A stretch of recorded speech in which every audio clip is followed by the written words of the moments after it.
Of late, I've had to hear the names of two really well-known characters be thrown around due to the latest seasons of the animes coming out. Whether it's talking about how much aura they have, to saying they're not adapted properly, or even power scaling, I've heard it all with these two. So what have I decided to do?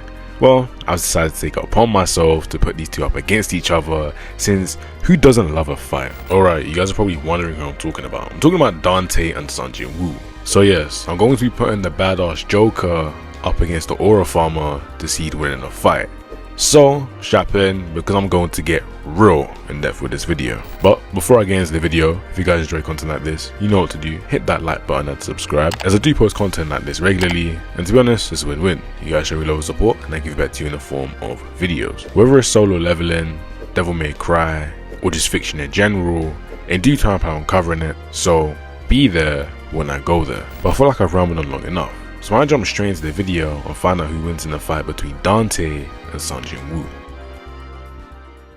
Now before we get into anything, I'm gonna have to go over the rules of the video so you guys know what I'm doing this by. Now the first one I want to go over will be what versions of them I'll be using. Now Sung Jin is going to be from Ragnarok, while Dante will be from the end of DMC5. The second rule is going to cover what states of mind these two will be in, and these two are going to want to end the fight as soon as possible. So yes, they'll be in a very serious state of mind, but they will not be bloodlusted. They'll be thinking usually, but they just want to get the fight over and done with. The third rule will cover any weapons that they have, and yes, any weapon that they have used or just use all the time will be on them and they can use them. And so the fourth and final rule will cover where they'll be fighting, and they'll be fighting on Mallet Island because, I don't know, give Dante some nostalgia. But with that being said, those are all the rules that are going to be applied for this video, so why don't we jump straight into their scaling. And so to begin their scaling section, why don't we start off with Sung Jin. And so to begin his scaling section, I'm going to go over his AP. Now at a baseline, Sung Jin should be around universal, but this is just barely scraping the surface, as he is much stronger than the monarchs and their Iterum apostles, who can destroy the dimension of Earth, which has galaxies and stars. But we can take this a step further and push him to multiversal, as he was stated to be relative to the Iterums, but you can easily argue above them. But to explain why the Iterums are multiversal, it's because they can create and destroy universes at will and do this on a regular basis. Now this shouldn't be too shocking, as the Iterums are the creators of the solo leveling verse and they create the multiverse structure. So without me going into too much jargon, basically what they can do is create their multiverse and just restructure it and do whatever they want, meaning they do possess extra dimensional power. And given that Sung Jin is relative to them or just even above them, he should be around low complex multiversal. Moving on, we have his speed, and his speed is probably his most contentious stat, as people either believe he's light speed or immeasurable speed. Now one thing I do want to mention is that he can teleport and isn't afraid or isn't going to hold back when using that ability. So that takes care of his travel speed, so what really matters here is his reaction speed, and that is something we're gonna have to find out.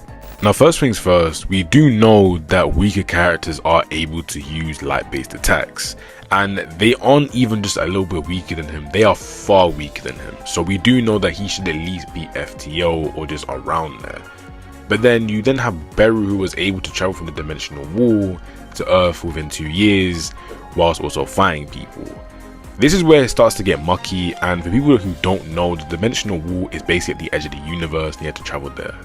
So this is where it just gets extremely long and complicated, because you have people that fighting over where he should be at in terms of speed. But I do believe that due to how he's perceived inside the universe, as we all know, it's shown and it is implied that he's extremely fast. Obviously he's way faster than Beru.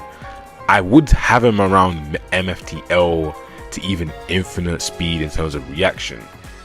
This can be argued, so I'm going to keep it around here, but let's just say he's high MFTL plus, and at a very push, he should be around infinite speeds. So up next, we have his durability, and Sung Jin's durability is around the exact same as his AP, as he does fight the monarchs, and killing all of them means he should be around low complex multiversal. And so to pair up with his amazing durability, we have his endurance, and Sung Jin has amazing endurance, as he's able to fight for an extremely long periods of time, as we do see him fight for 27 years straight in the Chaos World, and his ability to take damage is extremely extremely high, as even as early on, we do see him fight through the pain of losing a leg, and has other great endurance feats where he's able to do very inhumane things and come out alive, and relatively fine at that. So yeah, his endurance is also extremely great. Up next is his battle IQ, and Sung Jin Woo is extremely intelligent due to being gifted all the Shadow Monarch's previous memories, meaning he has eons of memories stored inside of his brain,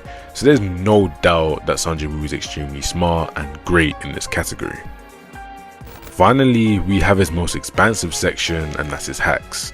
Now, before I even touch on his hacks, I can't go over every single hacks he has, as there are far too many, and some don't even need to be applied to this fight, but I'll be including every hacks based ability that matters, so strap in because I'm going to get real in depth with this section. To begin, he has his domain where he's able to create a pocket dimension. Yes, this guy has his own domain expansion and it negates every sort of other pocket dimension, so nothing can affect him and he's basically God here. Now to activate it, he does have to touch you, but once he's touched you, the skill will activate and it's pretty much wraps from there on in, because as I said, he's basically God inside of his domain, so wherever he wants to happen will happen. Up next, we have his most popular ability, and that's his Shadow Soldiers. To name a few, we have Bellion, Igris, Beru, Greed, and Tusk. These guys all have different abilities, so I list out the main ones for each. Beru can eat people and take their power, heal himself, inflict certain poisons onto you, whilst Tusk can do a multitude of things like inflict agony, rage, make you feel sleepy, and so on and so forth. He can also manipulate gravity, so it's safe to say he's one of the more crazier shadows, whilst Igris can move any object through his telekinesis, and the rest are just pretty strong and really good in combat. The last thing I do want to add about his shadows is that they can all regenerate and come back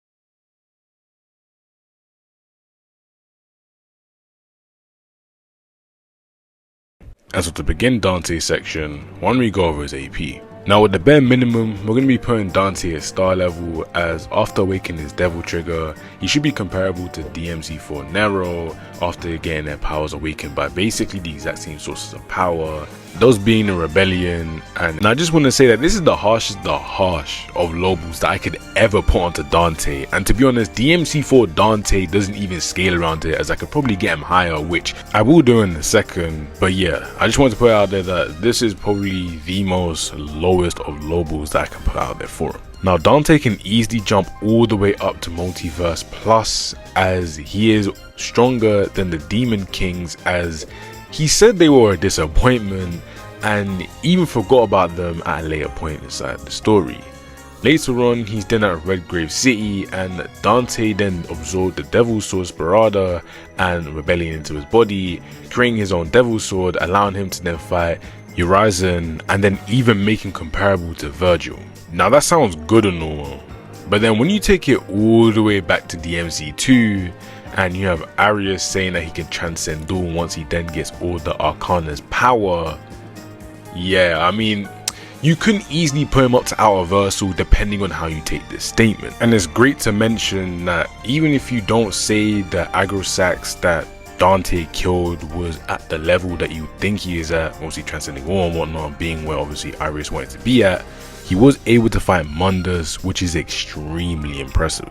Putting Dante at around Hyperversal does seem fair to me. You could even put him at Outer Versal, as yeah, he does get far stronger, but I feel like putting him at Hyperversal is a nice middle ground here, so that's where I'm going to put him. If you have Dante at high complex multiversal or even multiversal plus, I don't really mind it, but I think hyperversal to high complex multiversal should be okay for him to be placed at. Next is Dante's speed, and at a very harsh low ball, he is massively faster than light, as he was able to keep up with the Nello Angelo, which was considered a threat by Mundus, and he's even higher with his Devil Trigger.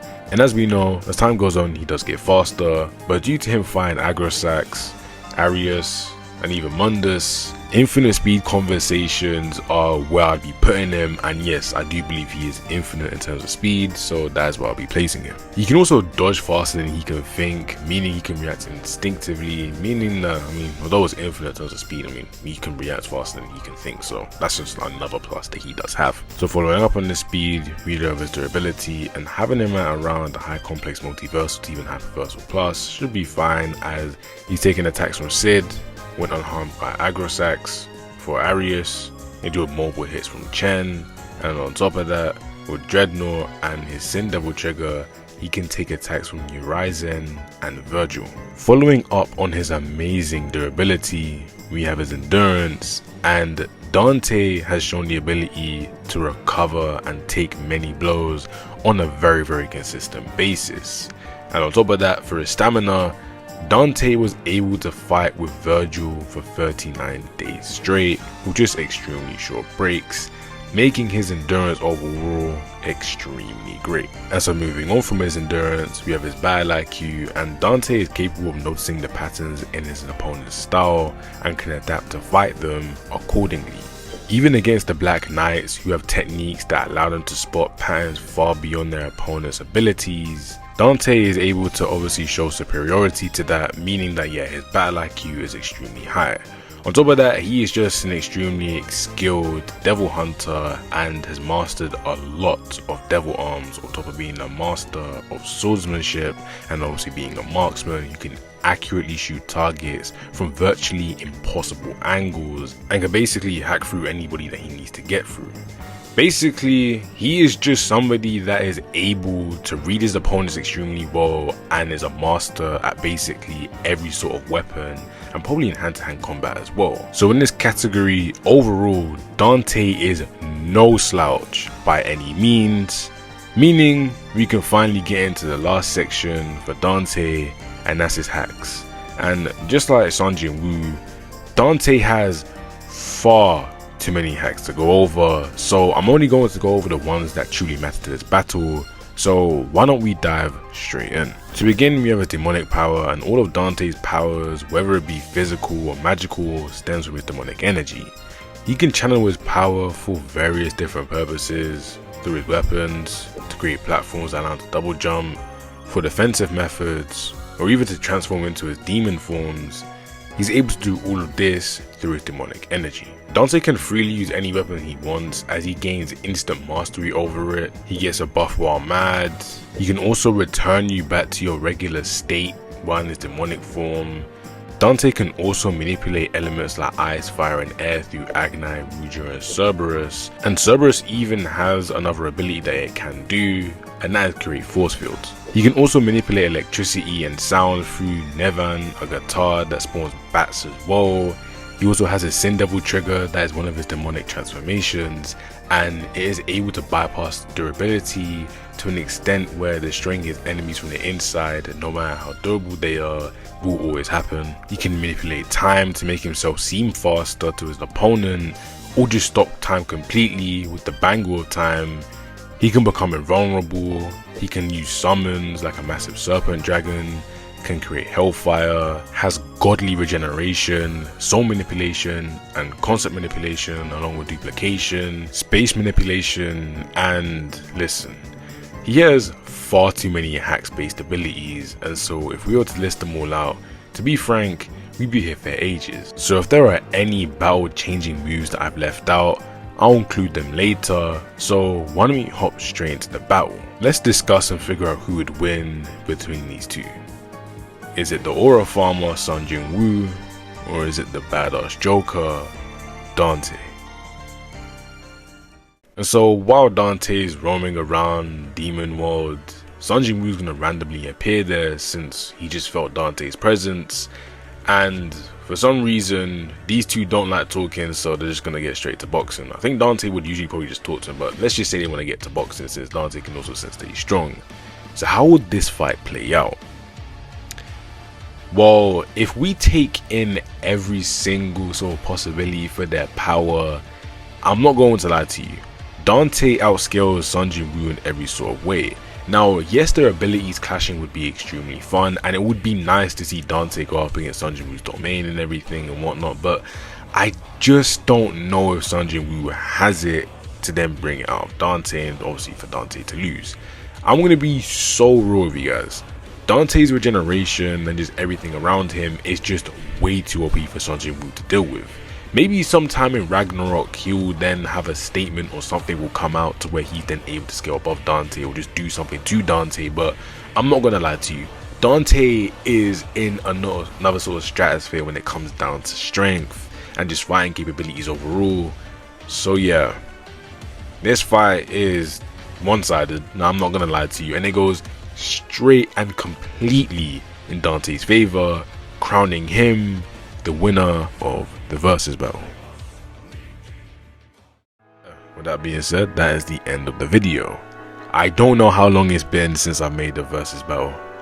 I'm not gonna lie to you, I did kind of enjoy this. Writing the script for this, since I've already scaled these two before, I made some tweaks because unlike many people, I'm willing to make adjustments to my scaling if it's a little bit off. One thing I do want to mention as well is I may have overskilled Sung Jin Woo a little bit. He may not be low comp. I've seen a few different skills for him. I don't know if low complex multiversal is something I'm going to be sticking with if I do scale him again. But I say high multiversal is probably something I'll be putting him at for the near future. But Dante's scaling does vary depending on how you view many statements aside of obviously Devil May Cry and just other things that factor into it. Dante is like a very much of an oddball, so yeah. I love scaling these two. These two are fun. I do think that people are going to be arguing in the comment section, but when are they? Never. But yeah, hope you guys enjoyed the video. If you want more content like this, you know what to do. Just when I put the polls up or whatnot, just be like, yeah, I want this, I want that. I'm not gonna lie, sometimes I'll be looking at ideas, I'll be like, hey, that seems cool, but how am I gonna make the thumbnail for that? Or like, that seems cool, but I don't know if it's the right time. Make sure that if you want an idea done, I'm not gonna lie to you, if I see it's One Piece, unless, like, listen, if it's a One Piece idea, I'm sorry to tell you, but it needs to be like one of the most interesting things. If it's not, then I'm not doing it. But no, yeah. Yo, people, I genuinely don't know why, like, I just don't like making One Piece content anymore. But yeah, if you guys want videos, you know what to do. Say in the comment section, say on the posts that I do, or just like the posts I put up. But yeah, hope you guys enjoy the video. I love you all. I'll see you guys in the next video. Goodbye.